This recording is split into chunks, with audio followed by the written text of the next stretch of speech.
Putin वे के मारने आ रहा दिन अल्लाह सोनिया या मैनू मौत आ जाए दा कि सवाब ला दे बस। अल्लाह पाक हम सबको देख रहा है, जो कुछ भी करता है ये सब उनके हुक्म से चलता है। अस्सलाम वालेकुम नाज़रीन, मैं हूं आपका मेज़बान फैसल खान सूरी और आप देख रहे हैं एनपीजी मीडिया। नाज़रीन, कहा जाता है कि तंदुरुस्ती हज़ार नेमत है, इसको झुटलाया नहीं जा सकता, इस बात को बिल्कुल भी झुटलाया नहीं जा सकता। आज की जो वीडियो आप देखेंगे हो सकता है आपकी भी आंखों में आंसू आ जाएं। मेरे साथ मौजूद हैं हैदर तकरीबन 5 साल से बेड पर लेटे हुए हैं। बेड पर लेटने की वजह ये थी कि एक फैक्ट्री में काम करते थे। फैक्ट्री में काम करते करते 4 महीने ही हुए थे अभी कि एक मशीन में गिर पड़े। मशीन में गिरे तो इनके नीचे वाला मुकम्मल हिस्सा कट गया और डॉक्टर्स ने इनकार कर दिया है कि अब इनका पाकिस्तान में कोई इलाज नहीं हो सकता। हैदर ही से बात करेंगे कि वो ज़िंदगी का सफ़र किस तरह से कर रहे हैं, किस तरह से गुजार रहे हैं। हैदर, ये सब कुछ कैसे हुआ, क्या हुआ था? अस्सलाम वालेकुम जी भाई, बस ये एक हादसा ही है। मैं एक मिल में काम करता था, वहाँ पे अभी 4 महीने होते गए हुए। बाकी मैं अभी कारीगर भी नहीं था, शिगिर्दी की जगह अभी ली थी। मेरा उस्ताद हाँ सीख रहा था बिल्कुल। मेरा उस्ताद मुझे यानी कि यहाँ का ही है, वो हमारे गांव का ही है, माशाल्लाह हमारा रिश्तेदार भी है। तो ये भी बस वो वहाँ पे थे तो मैं आज यहाँ पे अपनी अम्मी और अब्बू के सामने हूँ। अगर वो ना होते तो कब का यानी कि ये तो भाई मैं ये बात पहले कर दूँ, डॉक्टरों ने मुझे कहा कि यानी कि मुझे नहीं कहा, ये मेरे उस्ताद मेरे को ही कहा उन्होंने, या उस्ताद मेरे ने मेरी अम्मी को भी नहीं कहा, हमारे घर वालों को भी नहीं कहा, क्योंकि उस टाइम तो आपको पता है कि हमारे ऊपर क्या बीतती होगी। तो डॉक्टरों ने कहा कि यार ये बच्चे का हमने ऑपरेट तो कर दिया। यहाँ पे मैं रोकूंगा हैदर को। हैदर की माँ जी बहुत रो रही है। परेशानी वाली गल है, परेशानी तो आपे ही हुंदी है पुत्र, परेशानी लिया नहीं आती ना मुल लैनी पैंदी है। परेशानी तो अपने पुत्र वे के मारने आ रहा दिन अल्लाह सोनिया या मैनू मौत आ जाए दा कि सवाब ला दे बस। मैं तो यही कहूँगी। मुझे आपने इतने साल इलाज करवाया इनका, तो क्यों नहीं इलाज हो सका पाकिस्तान में? क्या कहा डॉक्टर्स ने? आपको बेहतर पता होगा। कहते ने इनू जख्म ही बड़ा वड्डा है, चोट ही बड़ी वड्डी आई है जोड़ा कि इत्थे इलाज नहीं है। इनकी टांग तो लग सकती है ना पाकिस्तान हाँ में? जी टांग लग सकती है, लेकिन जी मसाने वाली नाली लगी है ना वो अंदर, कहते ने दियाँ जड़ा भी नहीं अंदर है।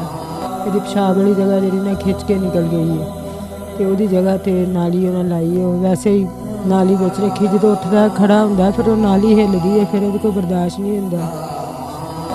किस तरह 5 साल गुजर गए, कैसे गुजारे, किन मुश्किलात में गुजारे, आप बेहतर बयान कर सकते हैं? इसे तरह ही रो रो के कड्ढे ने अल्लाह की दुआवां मंग मंग के कि अल्लाह सोनिया केड़ा काम तू है सानू दा कोई सवाब ला दे बस। हैदर, मुझे ये बताओ कि आप अभी सीख रहे थे काम, ऐसी कौन सी मशीनरी थी जिसमें आप घिर गए थे? भाई ये ज़्यादातर उनको पता होगा जो गांव में रहते हैं, यहाँ जो टीआर का काम करते हैं, यहाँ पे टीआर बनते हैं।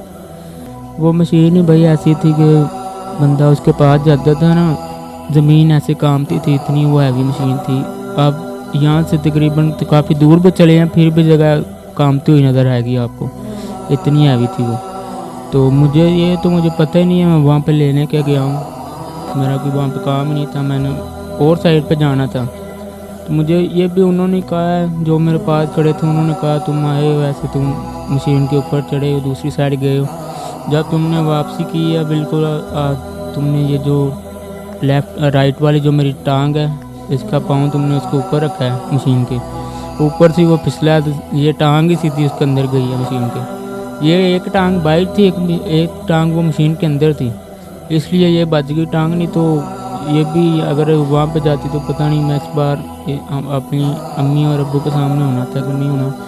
ये भी एक अल्लाह पाक का शुक्र है कि मेरा साथ वहाँ पे था, उन्होंने मुझे पकड़ लिया। कौन सा हिस्सा मशीन में आ चुका था और कौन सा हिस्सा ज़ाया हो चुका है? भाई मशीन में ये टांग यानी कि पूरी मेरी मशीन के अंदर चले गई थी, ये चौकने से बिल्कुल बाहर निकल गई थी हड्डी। तो मैं अभी आपको दिखा तो नहीं सकती, यहाँ तक यानी कि ये जो होती है ना धुन्नी जैसे बोलते हैं, यहाँ तक ये सारा हिस्सा मशीन के अंदर चले गया था मेरा। तो उतनी देर में ये जो पेशाब वाली नब्ज़ और पेशाब वाली जगह सब कुछ कट के वो मशीन के अंदर ही गिर गया, वो नहीं मिली हमें। तो बाद में जब हॉस्पिटल गए हैं तो हॉस्पिटल वालों ने भी ऑपरेट कर दिया था मेरा। बाकी उन्होंने हमारे साथ को यानी कि उन्होंने बोला कि यार इसकी ज़िंदगी सिर्फ 4 दिन के लिए, 4 दिन भी बहुत मुश्किल है, तो बस आप इनके घर वालों को बोलो कि जितनी केयर कर सकें कर लें। मैं उनके ये 4 दिन की इसकी ज़िंदगी है और कुछ भी नहीं हो सकता। तो हमारे सर ने हमें बताया ही नहीं, क्योंकि उस टाइम दुख इतना बड़ा था। अगर मेरा वालिदैन, अगर मेरी फैमिली सुनती कि 4 दिन की बाद ज़िंदगी है तो उनके दिल पे पता नहीं क्या बीती। उन्होंने मेरे सर ने नहीं बताया। उन्होंने तकरीबन हमें 2 साल बाद बताया, जब मैं ठीक था बिल्कुल अल्हम्दुलिल्लाह, अभी भी ठीक हूँ, बस इलाज के लिए नहीं कुछ हो रहा। बड़ी माँ है आपकी, वो आपकी सेवा करती हैं आपकी जवानी में, क्या कहोगे माँ के लिए? भाई माँ के लिए कुछ भी कह दूँ ना, मेरे अल्फाज कम है माँ के लिए बोलने के लिए। हाँ क्या, मेरी पूरी फैमिली है। कुछ ऐसे भी होते हैं कि भाई भी छोड़ जाते हैं, यानी कि सिर्फ अम्मी अबू साथ होते हैं। बाकी अल्हम्दुलिल्लाह मेरी फैमिली पूरी ऐसी है, उन्होंने मेरा साथ नहीं छोड़ा। मेरे भाइयों ने यह कहा कि तुम टेंशन क्यों लेते हो, हमारी पहले यानी कि 8 थी बाजू और टांगें, एक कम हुई है, कुछ नहीं हुआ, अभी भी हम आपके साथ हैं, हमारे साथ हैं, तो तुमने टेंशन नहीं ले ली, हमें हमेशा हम तुम्हारे साथ रहेंगे। ये भी एक अल्लाह पाक का शुक्र है, किसी किसी को ऐसे भाई मिलते हैं, नहीं तो थोड़ा सा भी किसी के ऊपर यानी कि अल्लाह पाक थोड़ा सा भी उनको परेशानी दे ना, तो हमारे जो रिश्तेदार होते हैं वो भी यानी कि बिल्कुल ही पता लेने भी छोड़ देते हैं। क्योंकि भाई मेरे साथ तो गुजरा है, मुझे पता है मैं कैसे जी रहा हूँ। मेरा तो निकाह भी हुआ था, बस ये सब होने के बाद ही उन्होंने इनकार कर दिया। भाई वो तो चोट लगी दूसरे दिन, जब मेरी अम्मी तो गई नहीं थी 15 दिन, 2-3 दिन वहाँ पे नहीं गई। इन्होंने कहा मैं नहीं देख सकती। मेरी अम्मी को सच बताया भी नहीं था किसी ने कि क्या हुआ। अम्मी को बस यही बोलते थे बस थोड़ी सी चोट आई है तो 1-2 दिन बाद हैदर आ जाएगा घर। तो बाकी मेरी अम्मी कहती हैं कि मुझे फ़ील होती थी, मेरा बेटा है, मुझे फ़ील होती थी। ये सब झूठ बोल रहे हैं, ये थोड़ा सा मसला नहीं हुआ उसके साथ। बाकी फिर 2-3 दिन बाद मेरे जो अंकल हैं, चाचू हैं, उन्होंने फिर बताया मेरी अम्मी को। उन्होंने कहा कि तुम दिल पे हाथ रख लो, तुम्हारे बेटे की जान बच गई है। बाकी वो एक टांग से यानी कि एक टांग उसकी उतर गई है। ये भी नहीं अभी बताया था कि पेशाब वाली जगह उतरी है, मुझे भी 15 दिन बाद पता जाके लगा। हालाँकि हर रोज़ ड्रेसिंग करने आता था डॉक्टर, बाकी मुझे नहीं पता था कि ये मेरी पेशाब वाली जगह भी उतर गई है, मुझे ये था साथ है। तो 15 दिन बाद मैंने देखी, तो देख के पता नहीं मुझे कैसी फीलिंग आई, ये बस मैं जान सकता हूँ। 5 सालों से आप बेड पे लेटे हुए हैं, इंसान तंग आ जाता है एक जगह बैठ के भी, तो क्या कहेंगे देखने वालों से आप?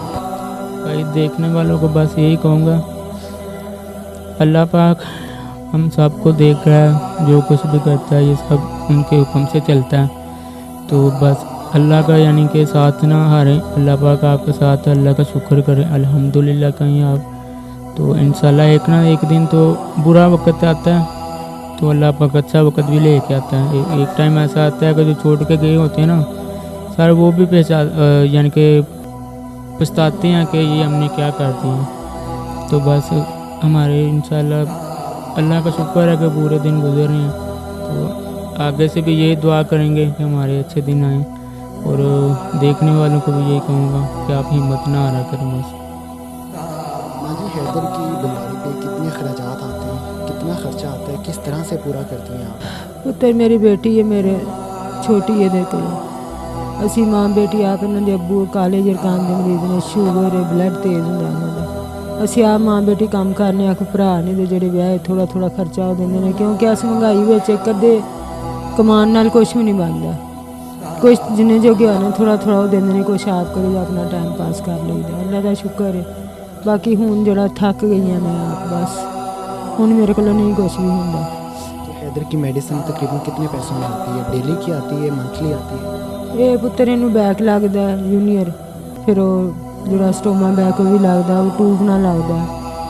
15-18 ਹਜ਼ਾਰ ਰੁਪਏ ਦਾ ਆਪਣਾ ਖਰਚਾ ਮਹੀਨੇ ਦਾ, ਜਿਹੜਾ ਇਹਦੇ ਤੋਂ ਸਾਡੇ ਘਰ ਵਾਲੇ ਖਰਚੇ ਤੋਂ ਹਟ ਕੇ ਵੀ।